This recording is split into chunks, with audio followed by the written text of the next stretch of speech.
बहन पे हाथ न छोड़ो, नारी पे हाथ नहीं छोड़ना चाहिए क्षत्रियों के लिए। और ये तो तुम्हारी बहन है, नारी जात की रक्षा करनी चाहिए, क्योंकि नारी ना होगी तो ये संसार में नर कहां से आएगा। ये नारी सृष्टि की फुलवारी है। वसुदेव बहुत बात से महाराज कंस को समझा रहे हैं। क्या बोले हैं सुनो भैया। नारी सृष्टि की फुलवारी शोभा संसार की,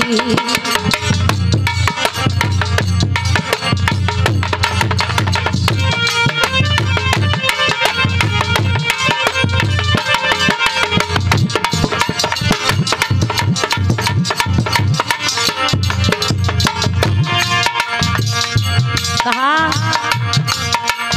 एक नारी वो नारी होती कहते ऋषि मुनि ज्ञानी।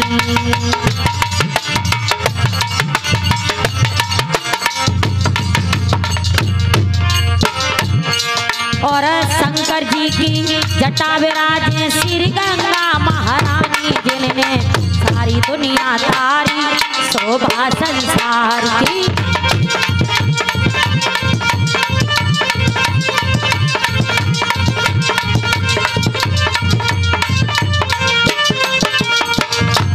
और सुनो भैया, नारी के बिन नर सुनोए, नर बिन सुनी नारी।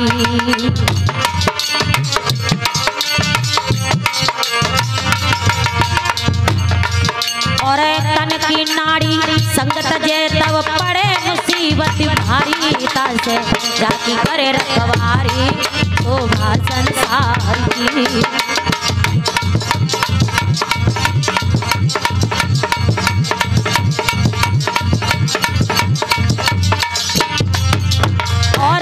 सुनो भैया, एक नारी है माता पृथ्वी, जगत का बोझ उठावे।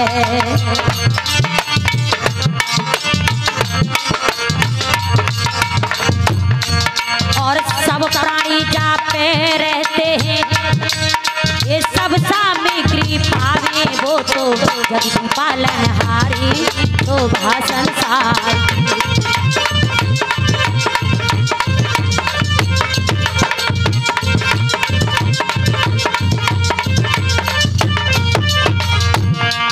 और सुनिए भैया, कंस तुलसीदास ने रामायण में लिखी एक चौपाई।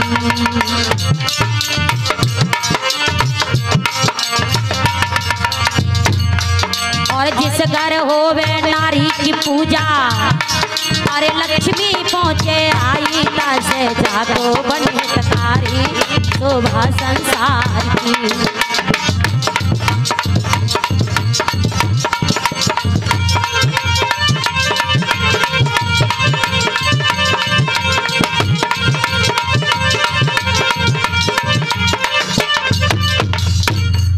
कहते हैं वसुदेव, नारी जाति की रक्षा करनी चाहिए, नारियों पर हाथ नहीं उठाना चाहिए। नारी माता पृथ्वी है, जो अपने बच्चे स्थल को चीरकर अनाज उगाती है, सबका पेट भरती है, सब इसकी गोद में रहते हैं, मलमूत्र त्यागते हैं। नारी दया की खान है, दया की देवी है, और नारी सृष्टि की रचना है, नारी को नहीं मारना चाहिए। लेकिन आज की दुनिया में नारी जात पर अत्याचार अधर्म हो रहे हैं। मेरे भगवत प्रेमियों, कुंवारी कन्याओं के साथ दुनिया में और बलात्कार हो रहे हैं, बेटियों का धर्म लुट रहा है, बेटियां को जन्म भी नहीं लिए जाने देता तो उन्हें गर्भ में ही मार दिया जाता है।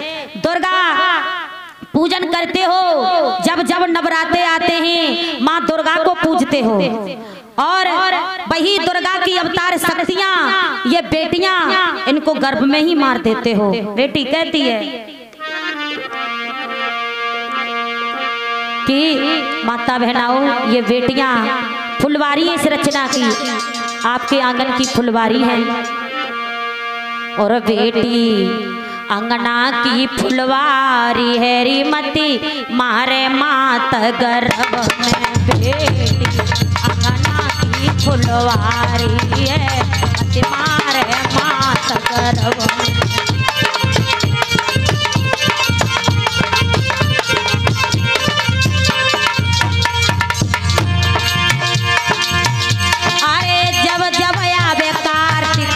महीना। भैया तो जकरन को तरस गोरी मती मारे मात गर्भ में।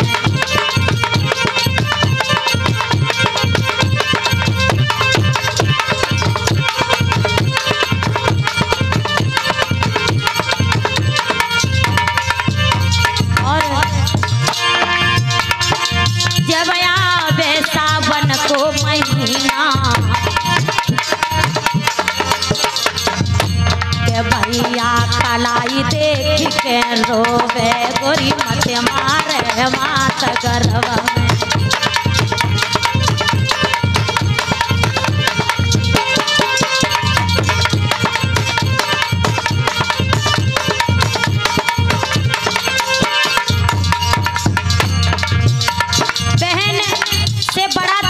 भाई के लिए कोई शुभ चिंतक नहीं। बहन कार्तिक मास में भैया का माथा पूजती है कि बहन के दाहिने हाथ के अंगूठे में भैया के लिए अमृत का वास होता है। उस दिन कोई भी बहन अपने भैया का माथा छूती है, उनके भाइयों की लंबी उम्र होती है। श्रावण मास महीना में बहन अपने भैया की कलाई में राखी बांधती है तो बहन के द्वारा भैया को आशीर्वाद मिलता है, भाई की पूजा अमर होती है, उसकी उम्र बढ़ती है। तो भैया देखता है कि आज मेरी बहन होती तो ये मेरी कलाई सूनी न होती। के भैया कलाई देख के रोवे गोरी मत मारे मात गर्भ में।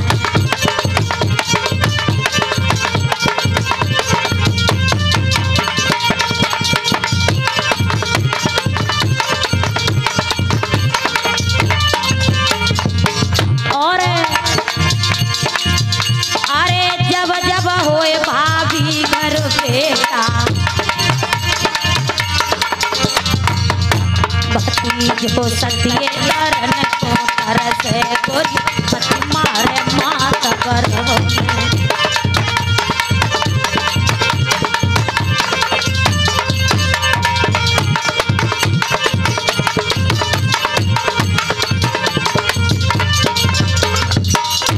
बेटा 10 जन्म ले लिए फिर भी खुशी मनाई गई। बेटियों ने 4 ने जन्म ले लिया तो तुम्हें दुख हो गया। बेटियों को जन्म भी नहीं लेने दिए जाता, पता चल जाता है तो उन्हें पहले ही गर्भ में ही हत्या कर दी जाती है। और नवरात्रों में दुर्गा भवानी पूजते हो, ये दुर्गा अवतार है, इन्हें ना मारिए, इनकी रक्षा कीजिए। नारी जात पर अधर्म अत्याचार नहीं करना चाहिए। भगवत प्रेमियों, इधर में भोजराज कंस अपनी बहन को मारता है तो बहन हाथ जोड़कर बोली, भैया मुझे मत मारो, मेरी तुमने शादी की है, अभी तुम्हें ससुराल भी नहीं पहुंची हूँ।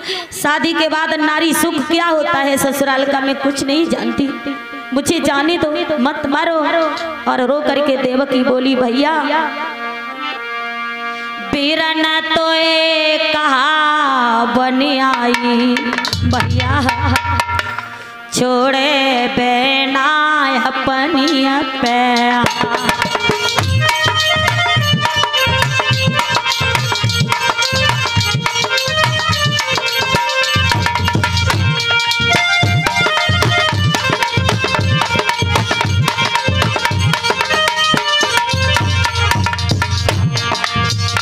हे भैया देखो मेरी तरफ, छोटी ना मेरे बदनों से हरती,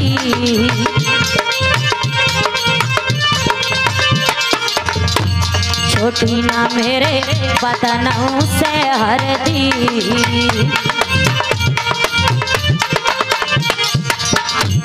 भैया दुबर में घेरी, भैया भैया दुबर में घेरी, छोड़ देना अपनी प्यार।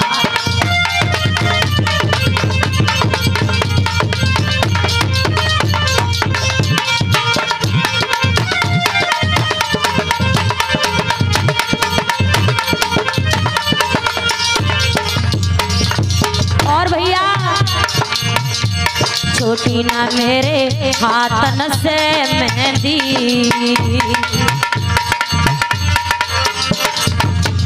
अभी तो मेरे हाथों से मेहंदी भी नहीं छुटी है भैया, मेरी शादी हुई है, मैं दुल्हन के रूप में हूँ, मुझे मत मारो भैया। छोटी न मेरे हाथन से मेहंदी,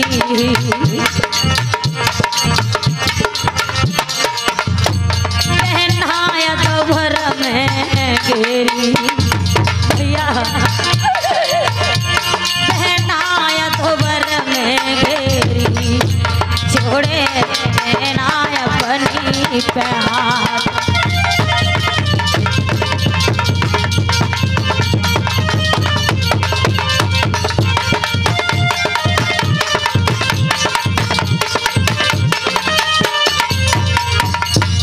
भैया सुनो, लगी ना मैंने सास लगी तेरी,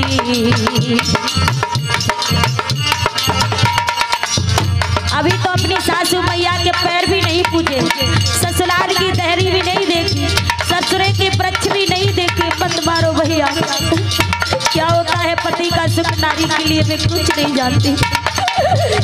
लगी ना मैंने सास लगी तेरी,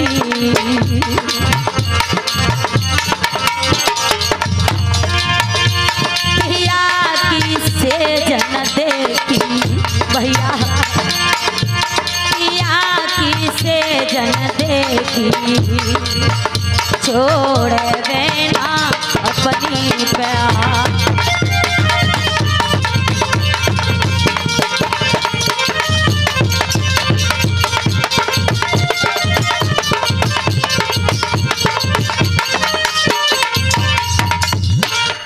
भोजराज कंस के लिए बहन समझाती है कि भैया मुझे मत मारो, मुझे मेरी ससुराल जाने दो, लेकिन कंस को फिर भी दया नहीं आई।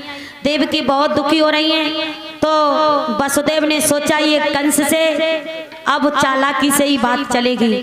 तो कहा भैया एक बात ये बताओ, तुम्हें देवकी से विरोध है या फिर इसकी संतान से?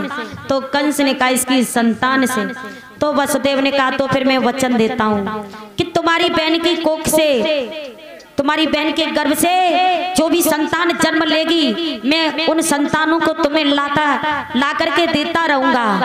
और देवकी को जाने तो मेरे साथ बटेश्वर और भोगने दो पति का सुख क्या होता है। भगवत प्रेमियों, कंस बोला अगर तुमने किसी संतान को छुपा लिया तो? वसुदेव ने कहा तुम जानते हो हम आर्यवंशी कभी झूठ नहीं बोलते, हम सत्य को बोलने वाले हैं, सत्य का पालन करते हैं। कंस ने कहा हाँ ये तो सच है कि तुम सत्य का अनुसरण करने वाले हो। तो कहा ठीक है ले जाओ देवकी को, लेकिन याद रखना मुझे मेरी बहन देवकी की प्रत्येक संतान मिलनी चाहिए। तो वसुदेव ने कहा हाँ ठीक है भैया। और देखो दुनिया में जो आता है उसे ये दुनिया छोड़ के तो जाना ही होता है, क्योंकि ये आत्मा शरीर में जो वास कर रही है, जब ये शरीर जर्जर हो जाता है तो आत्मा नया शरीर पहले ही खोज लेती है, फिर पुराना शरीर छोड़कर नया धारण करती है। जैसे कि मनुष्य के पुराने वस्त्र हो जाते हैं तो वो नए वस्त्र बनवा लेता है और फिर पुराने वस्त्र छोड़ करके नए वस्त्रों को ग्रहण करता है, वैसे ही आत्मा पुराना शरीर छोड़ती है। ये आत्मा ना तो कभी मरी है ना मर के जन्म लेने वाली है। बताया इसको शस्त्र काट नहीं सकता, आग जला नहीं सकती, धूप काला कर नहीं सकती, जल गला नहीं सकता है। ये अजर अमर अविनाशी परमात्मा का अंश है।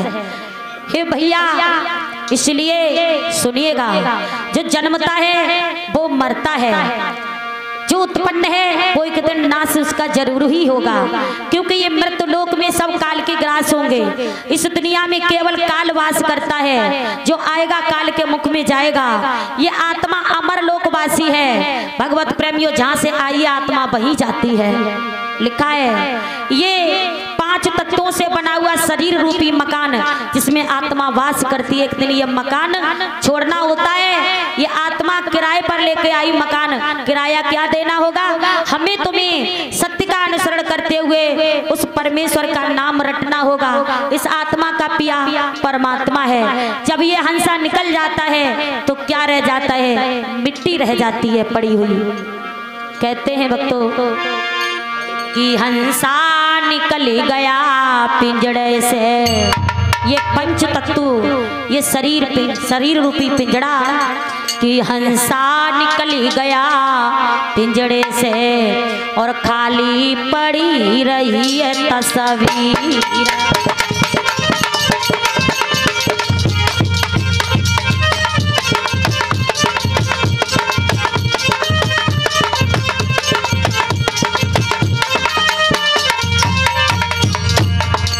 पड़ी रही तस्वीर, खाली पड़ी रही तस्वीर, हंसा निकल गया पिंजड़ा से, खाली पड़ी रही तस्वीर।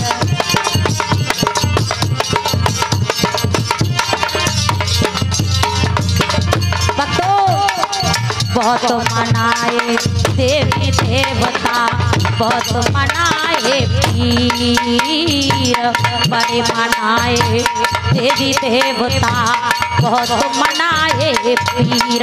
और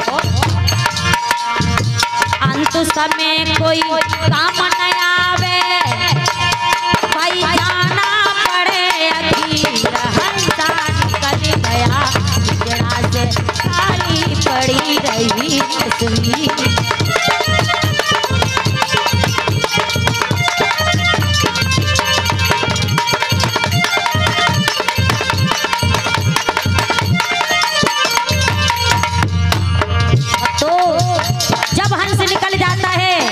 इसे मरघट में लेकर जाते हैं, कोई रोता है, कोई मल मल के धो रहा है इस काया को। अरे कोई रोवे, कोई मल मल धोवे, कोई उड़ावे तीर, कोई रोवे, कोई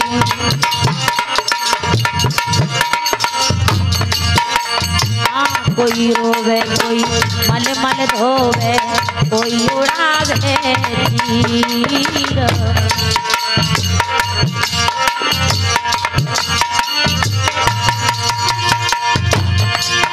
और चार कहार मरघट ले आए, तब फूकी दैया तस्वीर, हंसा निकल गया पिंजड़ा से, खाली पड़ी रही तस्वीर।